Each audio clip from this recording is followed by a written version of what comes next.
മീനാറിൽ കൊല്ലപ്പെട്ട യുവതി ബലാത്സംഗത്തിന് ഇരയായി എന്ന് കണ്ടെത്തൽ വരികയാണ്.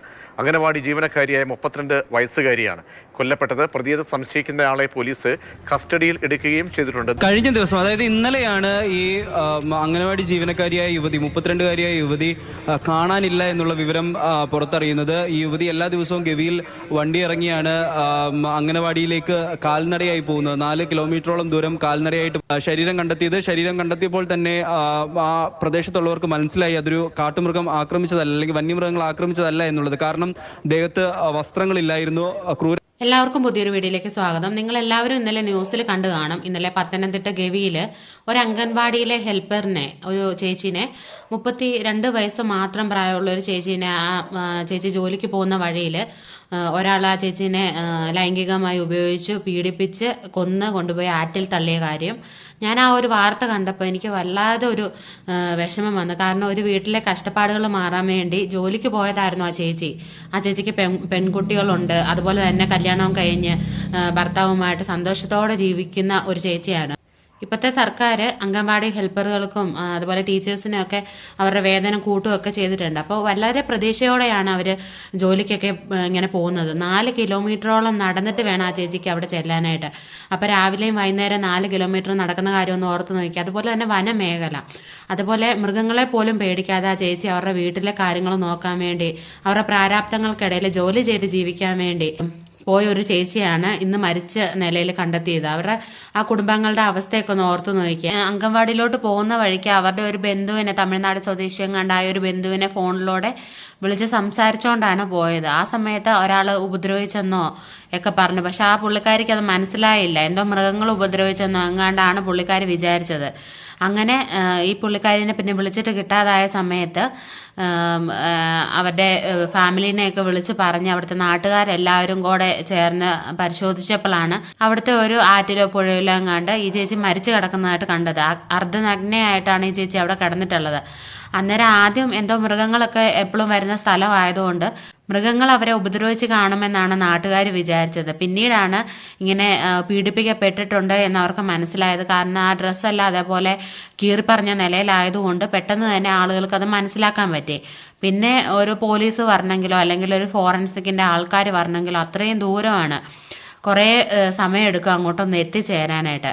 അപ്പം ഇത് ചെയ്ത് എന്ന് സംശയിക്കുന്ന ഒരാള്, അവിടുത്തെ തന്നെ ഒരു ആദിവാസി വനമേഖലയിലുള്ള ഒരാളെ ഇവരെ സംശയിക്കുന്നുണ്ടായിരുന്നു. അത് അയാള് ഇങ്ങനെ സംശയിക്കാൻ കാരണം തന്നെ അയാൾ ഒരു ക്രിമിനൽ കേസിലെ പ്രതി കൂടെയാണ്.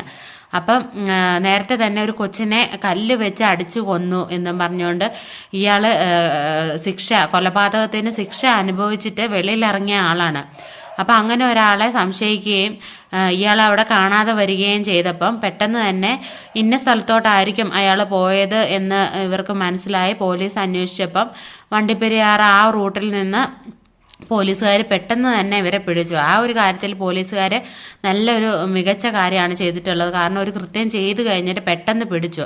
പക്ഷേ ഇത് കഴിഞ്ഞിട്ടുള്ള ആക്ഷൻസ് ആണ് വളരെ സ്ലോ എന്ന് പറഞ്ഞാൽ. ഒരു തെറ്റ് ചെയ്തു കഴിഞ്ഞാൽ അതിനുള്ള വിധി വരുന്നത് എത്രത്തോളം താമസിച്ചിട്ടാണല്ലോ. അതുപോലെ തന്നെ ഒരു കുഞ്ഞു കൊച്ചിനെ കൊന്നിട്ട് ജയിൽവാസം അനുഭവിച്ച ഒരാൾ പെട്ടെന്ന് തന്നെ ഇങ്ങനെ വെളിയിൽ ഇറങ്ങുക. അപ്പൊ അയാൾക്ക് അത് ഇങ്ങനെ കൃത്യം ചെയ്യുക എന്ന് പറയുന്നത്, അല്ലെങ്കിൽ ഒരു കുറ്റം ചെയ്യുക എന്ന് പറയുന്നത് തീർത്തും അയാൾക്ക് സിമ്പിൾ ആയിട്ടുള്ളൊരു കാര്യമാണ്. ഒരു കുഞ്ഞു കുട്ടിയെ കൊന്നിട്ട് ജയിലിൽ പോയി കിടന്ന ആളാണ്. ഇത് വിനോദ് കുമാർ എന്നോ അങ്ങനെ കണ്ടാണ് അയാളുടെ പേര്. അപ്പൊ അയാൾക്ക് മനസ്സിലാകും, ഒരു കുഞ്ഞു കുട്ടിയെ കൊന്നിട്ട് പോലും ജയിലിൽ പോയിട്ട് എനിക്ക് ഇത്ര ശിക്ഷയെ കിട്ടിയുള്ളൂ. അപ്പൊ എന്താണ്, ഒരു സ്ത്രീനെ പീഡിപ്പിച്ച് കൊന്നു കഴിഞ്ഞാൽ ഇത്ര ശിക്ഷയെ കിട്ടത്തുള്ളൂ. അപ്പം അതുമല്ല, അവിടെ പോയി തിന്നും കുടിച്ചും മട്ടനും ചിക്കനും പൊറോട്ടയും തിന്ന് അതേപോലെ തന്നെ ദിവസ വേതനവും വാങ്ങിച്ച് ഇറങ്ങുമ്പോൾ നല്ല രീതിയിൽ സമ്പാദിച്ച് വെളിയിൽ ഇറങ്ങി വരാം. അയാളുടെ ആ ഒരു ആ ഒരു ഫേസ് ഞാൻ ഇതിൽ കണ്ടു, വാർത്തയിൽ കണ്ടു. കാണുമ്പം തന്നെ ഒരു നികൃഷ്ട ജന്മത്തിന്റെ മുഖം.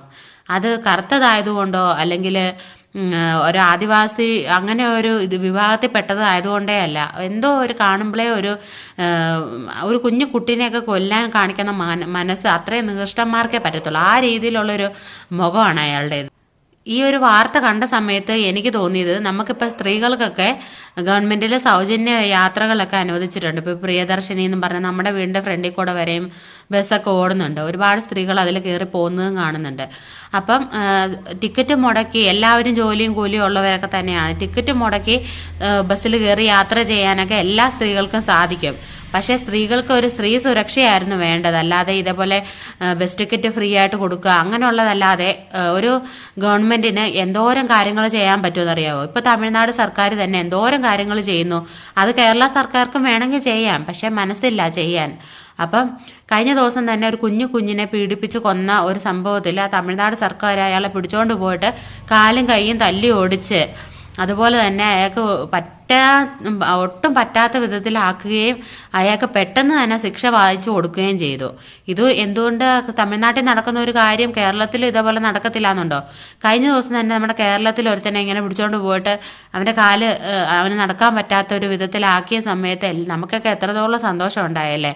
ഈ പോലീസുകാർക്കും ഒരു ഉത്തരവാദിത്വം ഉണ്ടല്ലോ.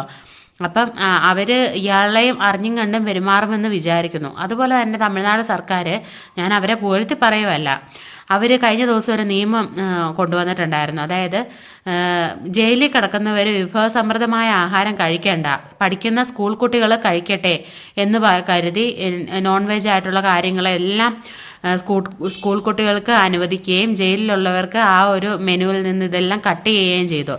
സത്യം പറഞ്ഞാൽ ഈ ക്രിമിനൽ ആൾക്കാർ അവര് ഇത്രത്തോളം ക്രൂരതകളും കാര്യങ്ങളെല്ലാം ചെയ്തിട്ട് ജയിലിൽ പോയി കിടന്ന് ഈ വിഭവസമൃദ്ധമായ ആഹാരവും കഴിച്ച് അല്ലെങ്കിൽ തിന്നും കുടിച്ച് ഇങ്ങനെ കിടക്കുന്നതിനോട് നമുക്ക് ഒട്ടും യോജിക്കാൻ പറ്റുന്ന ഒരു കാര്യമല്ല. അവർക്ക് സത്യം പറഞ്ഞാൽ വെളിയിൽ ജീവിക്കുമ്പം കഷ്ടപ്പാടാണ്. ജോലി ചെയ്താൽ മാത്രമേ നമുക്ക് ഫുഡും കാര്യങ്ങളും എല്ലാം കിട്ടത്തുള്ളൂ. പക്ഷേ എന്തെങ്കിലും ഒരു കുറ്റം ചെയ്ത് ജയിലിൽ പോകണം എന്ന് ആഗ്രഹിക്കുന്നവരാണ് ഇപ്പോൾ കൂടുതലും.